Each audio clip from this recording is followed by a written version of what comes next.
The Minister of Foreign Affairs, Ambassador Yusuf Maitama Tuggar, has called for a permanent seat for Nigeria at the United Nations Security Council.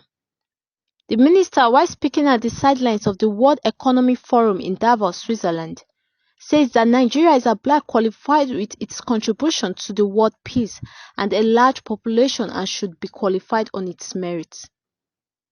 It says that the lack of democratization of the Council has had telling effect on global peace, leading to conflict between several countries. A situation that needs to be checked. So, Minister Tuggar, Nigeria, one of the really big powers in the global south. You listened to the discussion, of course, so far.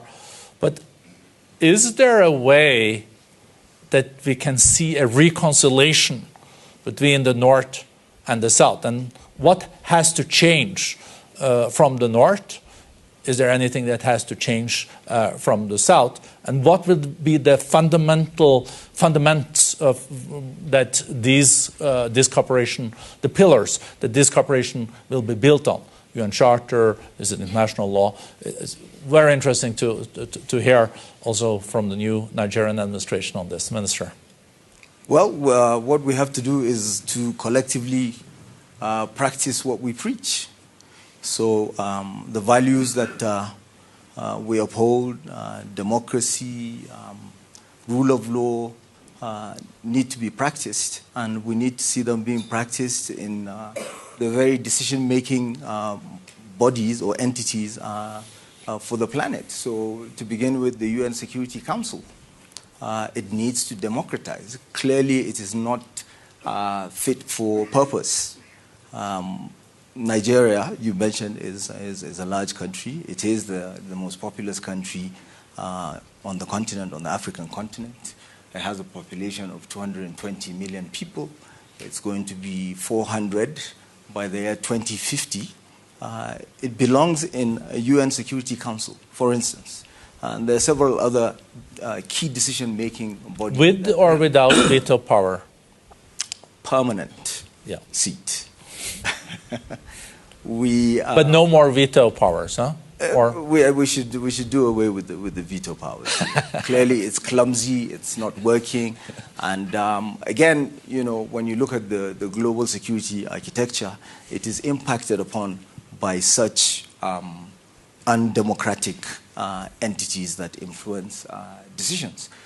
Again, you have a situation where in the past, when we had a bipolar world, we had neutral ground for diplomats to engage, for diplomacy to be allowed to resolve issues, to preempt conflicts and diffuse them. We don't have that anymore. We no longer have Austria the way it used to be, or Switzerland where we are today, Scandinavia. When I was studying international relations many decades ago, we even had the term Finlandization, you know, and all of that. That no longer exists. So we're increasingly seeing a situation where diplomats and diplomacy are taking the back seat, and disagreements are being securitized, and security chiefs, defense policy makers are taking the front seat. And of course, for the guy with the hammer, everything is a nail. So we end up with increasing conflict. So we need to allow for, of course, you know, some of these things have to do with also the global financial situation,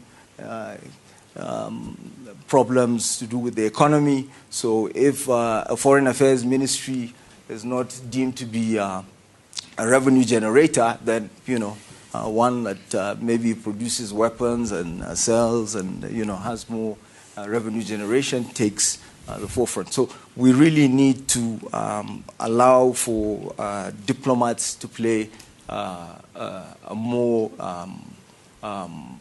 sort of important role when it comes to dialogue, when it comes to engagement between countries, and that is missing. Well, thank you. But I learned, though, in my political past that you should always end when people still want you to continue. I'm not sure all politicians stick to that, but Minister Tuggar, and then I'll do a very, very short closing. Yeah, so real quickly, not a reply, just a reaction. I spoke about Finlandization within the context of a bipolar world and ways to avert conflicts, and in this case, nuclear annihilation.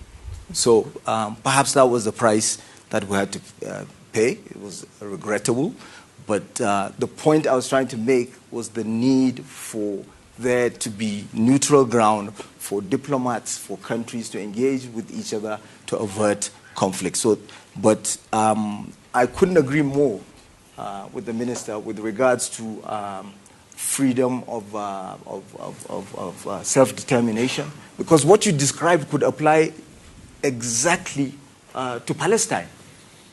They have the right.